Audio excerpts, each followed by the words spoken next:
Bonjour Carl Olive. Monsieur de Selva, bonjour. Merci d'être avec nous. Vous aussi, donc, vous lâchez François Fillon? Non, on lâche absolument pas François Fillon. Moi, je suis particulièrement attaché à ma famille politique. Simplement, ce qu'on constate, c'est que sur le terrain, la campagne ne prend pas parce que aujourd'hui, il y a effectivement des affaires, il y a effectivement des sondages qui sont dans le gouffre. Alors, on donne une relativité aux sondages, mais enfin, en marge d'erreur.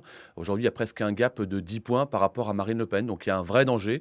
Et quand on voit que des proches comme Gérard Larcher, comme Gérald Darmanin, comme un certain nombre de juppéistes eh bien, posent question, effectivement, on est en droit de se dire qu'il y a peut-être quelque chose à faire. Mais quand vous dites que vous ne lâchez pas François Fillon, est-ce que par exemple vous lui avez déjà donné votre parrainage? Non, Parce je que n'ai les pas. élus doivent parrainer candidat à la présidence de la République. Alors d'abord, tous les élus ne sont pas obligés de Mhm. donner leur parrainage. Moi, je n'ai pas donné encore de parrainage, pas plus à François Fillon qu'à un autre. Et je suis un ancien porte-parole d'Alain Juppé. Et pour l'instant, je n'ai pas mentionné le candidat parce que je souhaite qu'aujourd'hui, il y ait véritablement, et c'est ce que j'appelais la semaine dernière, vraiment nos gouvernants. Alors nos gouvernants, c'est quoi? Il y a une première réponse qui est effectivement le comité politique, Ce même si, soir? même si ce n'est pas un organe décisionnaire ce soir, vous avez raison, monsieur Da Silva, à 18h. Peut-être un bureau politique ensuite, peut-être un conseil national. Simplement, aujourd'hui, on ne peut pas rester en l'état, quand bien même, effectivement, la primaire a donné un vainqueur et un programme qui est celui qu'il faut pour la France. Mais quand on est mis en examen, quand il y a ces affaires, quand on est ce matin à 17% dans les sondages alors qu'on était à 31% il y a encore un mois et demi, ben, ça ne peut plus durer parce que sur le terrain, ça ne se passe pas évidemment comme on a pu le voir hier sur un exercice qui était réussi. Mais hier, oui, il y avait du monde, d'autres cadéros, et François Fillon le dit, il est soutenu par la base. Est-ce que cette bataille au sein de votre parti ne tourne-t-elle pas justement au combat entre les élites et les élus d'un côté et le peuple de l'autre? En tout cas, elle ne tourne pas sur un combat par rapport à la base, parce qu'aujourd'hui, les maires, qui sont, je le rappelle, les personnalités préférées des Français, alors que les Français, et on peut les comprendre par rapport au triste spectacle qui est donné, rejettent la classe politique, quelle qu'elle soit, à plus de 90%, les maires sont les personnalités préférées des Français, et les maires sont sur le terrain. Donc on est en phase avec la base. Et le sérum de vérité montre qu'aujourd'hui, la campagne n'a même pas démarré. Quand on voit encore hier près de 1 heure et demie d'intervention de part et d'autre, il n'y a quasiment pas de mots sur le fond. Personne n'a repris le fond. Il est temps aujourd'hui qu'on passe effectivement à une véritable campagne. Alors On est à avec moins qui de 50 justement? jours Avec Alain Juppé qui doit s'exprimer ce matin à 10h30? avec celui qui sortira de façon consensuelle d'une discussion, d'un conclave, d'un conciliabule, appelons ça comme on le veut, mais en tout cas avec, je dirais, entre guillemets, la bénédiction de nos gouvernants, ce qui Mais n'est pas le Carl cas Olive, aujourd'hui. Alain Juppé doit s'exprimer ce matin à 10h30. On a beaucoup parlé de lui ces derniers jours, notamment hier. Il y a un comité politique ce soir. On n'imagine pas qu'Alain Juppé parle ce matin pour dire je suis candidat et je vais vous sauver avant qu'il y ait un comité politique. Il va plutôt annoncer ce matin qu'il n'y va pas.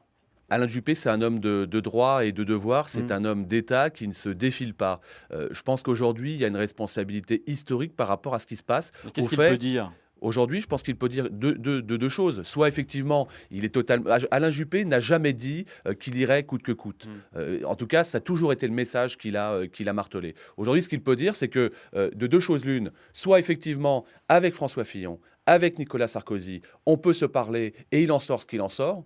Soit effectivement chacun prend ses responsabilités et on laisse l'opportunité de ne pas être présent au second tour et de faire un lit, un Mm. boulevard pour Marine Le Pen. Mais on entend beaucoup aussi chez les Républicains dire il faut trouver une sortie qui ne soit pas une humiliation pour François Fillon.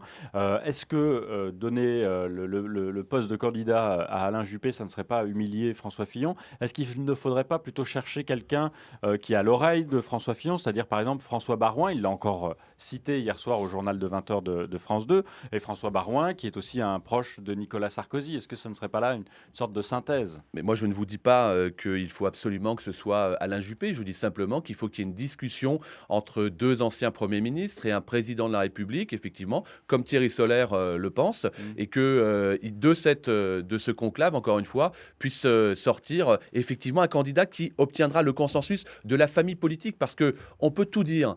Mais on ne pourra rien faire sur la famille politique. Quand je vois que la famille de l'UDI retire son soutien, à un moment donné, il faut quand même s'appuyer sur l'organe. Où se préparent les manifestations, où se préparent les tractages. C'est bien dans les fédérations politiques. Il y en a encore une demain soir dans mon département des Yvelines. Alors si c'est François Baroin, eh bien il faudra être derrière François Baroin. Parce que ce que je peux dire, c'est pas une histoire d'homme. C'est que le programme qui est effectivement proposé avec des ajustements est proposé et validé par la primaire est le bon programme pour la France. Donc il faut dépasser le problème de personnes. Ce qu'on note aujourd'hui, avec malheureusement des affaires, la mayonnaise ne prend pas, elle n'a jamais pris sur le terrain.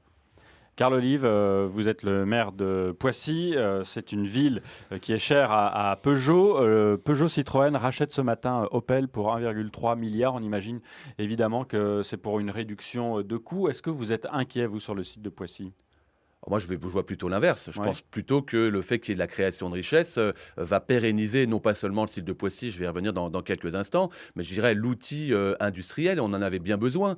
Que de chemin parcouru. Bravo à Carlos Tabarès de la manière dont il a changé la donne. On parlait il y a encore 5 ans peut-être de la disparition de PSA, ni plus ni moins.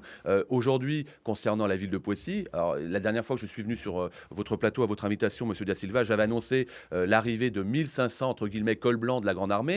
Eh bien aujourd'hui, moi je suis heureux de vous annoncer que 2200 personnels viennent s'installer à Poissy pour installer le pôle mondial de la recherche et du développement voulu par PSA. À partir de quand ?